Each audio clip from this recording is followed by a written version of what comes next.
versus the vet. The first year in his career versus a 14-year vet. You can't do this to a vet, Nick. This is disrespectful. Anytime I get an opportunity to talk about LaMelo, I'm going to do it. He's phenomenal. He's sensational. But respect your elders, man. Nick, is this fair or foul? It would have been fair until the Jazz outscored him by 20 in the fourth quarter to blow him out. That made it foul. You got to finish the game, LaMelo. You can't let the Jazz hit 28 threes to beat you. So you had it going, but then it became foul, Jenna.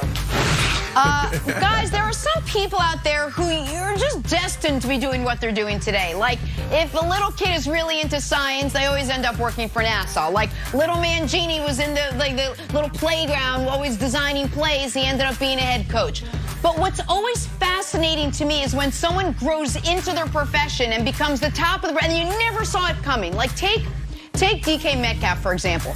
He ran track and field in high school. You would never know that he was destined for anything other than an average athlete. Yeah, he played high school sports like everyone else. Look at him. Who knew that this kid was going to grow up to be... If there was only a way we knew that he was special back then. Unfortunately, there wasn't, which is why it's such a surprise that he burst onto the scene as one of the best receivers in the league. DK, good for you. Nobody saw this coming, and now we all see it, and we can appreciate it. So thank you very much. And Mangini's with us, the little guy in his little sandbox that was designing plays. He gets to join us for drawing a blank. So here we go, Coach. Carson Wentz not getting the Tom Brady treatment. Carson, unlike Brady, will not get his number in Indy. He wears 11. Michael Pittman wears 11. And Michael Pittman isn't giving it up. Brandon, I'll start with you. Pittman not giving up number 11 to Carson Wentz is blank. This is bad memories. I'm still bitter at the Miami Dolphins. I'm still bitter at Devon Best for not allowing me to wear number 15 when I was traded from the Denver Broncos to the Miami Dolphins. I had to wear 19. I truly believe it's the reason why you saw a dip in my play. It's because I didn't have my number. I offered Devon Best $40,000. I offered him my 72 Cutlass when he turned down to $40,000. And he turned that down. And then I offered him my blinged out Breitling watch, and he turned that down. I'm still bitter, Miami Dolphins. You made me wear this 19, and it was all bad.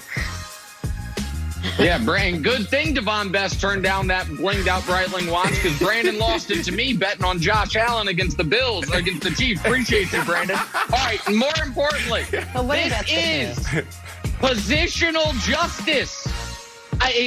Michael Pittman, right alongside Kurt Flood, changing sports forever. No more quarterback entitlement. No more, oh, you're the quarterback, so I guess you get my number. No, sir. Get in line. Why does the number 11 matter more to you than to Michael Pittman? Michael Pittman Jr. says, everybody says quarterbacks. Oh, you can't have competition with them. You got to treat them special. Oh, no. I've been here a year longer than you.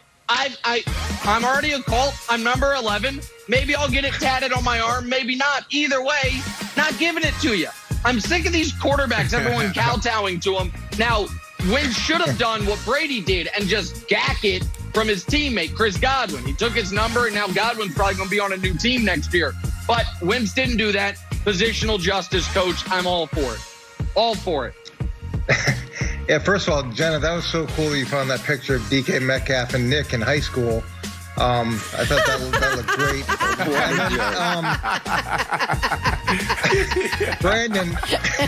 Brandon, if that Breitling was your third offer, God, I'd love to know what that cost.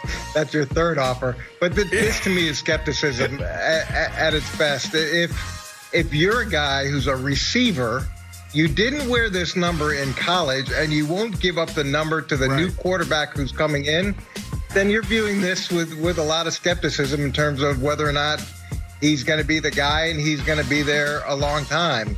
It's pretty amazing that he wouldn't at least enter into a dialogue about changing jerseys, right? Because he's got no real affinity to it. The one-year guy with the jersey. This is skepticism about Wentz's ability to change the team. That's interesting. Wow. Interesting. All right, Chris let's move Ballard, on. Good take aside from the shot at me. Brandon's Jets wasn't a shot. It was fact. They are said to be evaluating all the quarterbacks in the draft before they make a decision on Sam Darnold's future there in New York. Brandon, the Jets' starting quarterback next season should be blank. It should be Deshaun Watson. But I feel like that train has left the station, so we have to move on. I like their pickup in LaFleur. LaFleur's younger brother, baby brother, who was the passing game coordinator in San Fran. He's now the OC here. And so I truly believe you have great options. You have Justin Fields that's out there that could really come in and contribute right away if you don't get the compensation you want for Sam Darnold. So Sam Darnold's a great option, Coach and Nick, but Deshaun should be the option, but it's not happening. It's not happening, guys, and I'm truly sad. Giving up hope. Yeah, Brandon's given up hope that Deshaun would go play for the Jets. It's a good decision by Brandon. I'll tell you another good decision. For any of the Mangini children, for the older children, $100 cash. For the youngest, $100 Roblox gift card. If you send me a picture of Eric Mangini from high school, there's a bounty out there, kids. Send it to me. You have my contact info. All right, who should the Jets starting quarterback be next season? Here's the answer. Whoever they don't choose. They're going to pick a quarterback in the draft. I don't know who they're going to pick. I just know they're going to pick the wrong one. Why? Because they're the Jets. 1983. Ken O'Brien or Dan Marino? Let's go Ken O'Brien. Chad Pennington or Tom Brady in the year 2000? Let's go Chad Pennington. Remember Christian Hackenberg? Your guy Geno Smith. More recently, Mark Sanchez. I had Christian Hackenberg. I had Geno Jackson. They've never gotten it right. They've never gotten it right. The closest they came was Chad Pennington because nobody saw Brady coming. But so, Jenna, who should the Jets quarterback be? I don't know, but they don't either. They just know they're going to get the wrong one, Coach. Oh man, Christian Hackenberg. So angry, Nick. So angry. I think it's going to be Sam Darnold, and here's my thought process on that is usually what you do with a young quarterback is you move on from the head coach and you give him an opportunity. And when you look at Sam Darnold, he was with Adam Gase. Adam Gase was with Ryan Tannehill. We saw what Ryan Tannehill did after he left Miami and goes to Tennessee. And I think there's a real fear by teams of having that same thing happen where you let go of a young quarterback and he goes somewhere else and emerges and plays really well. So if they feel strongly that they can get good draft value for Sam Darnold, then why wouldn't they keep him themselves? They think he's really worth that much and then go try to fill these spots with other players. All right, Sam Darnold says, Coach, Heisman winner Devontae Smith was asked to pick between his former Bama quarterbacks, Tua and Mac Jones, and he shocked some people when he pretty definitively picked Mac. So, Brandon, Devontae Smith choosing Mac Jones over Tua in a pre-draft interview is blank. This is no debate. Why is this shocking to people? I don't understand. I had 17 quarterbacks in my career, my 13-year career. Chemistry's everything. And, Coach, I always steal your line. I remember we were talking about the Patriots back in the day. And you said chemistry and continuity is everything. And I say it every week. And that's the most important thing. So when you think about the quarterback and the wide receiver, you look at this. Let me make sure I get this right. Senior year with Max, 117 catches, 1,800 yards, over 1,800 yards, 24 touchdowns, and a dang-on Heisman Trophy.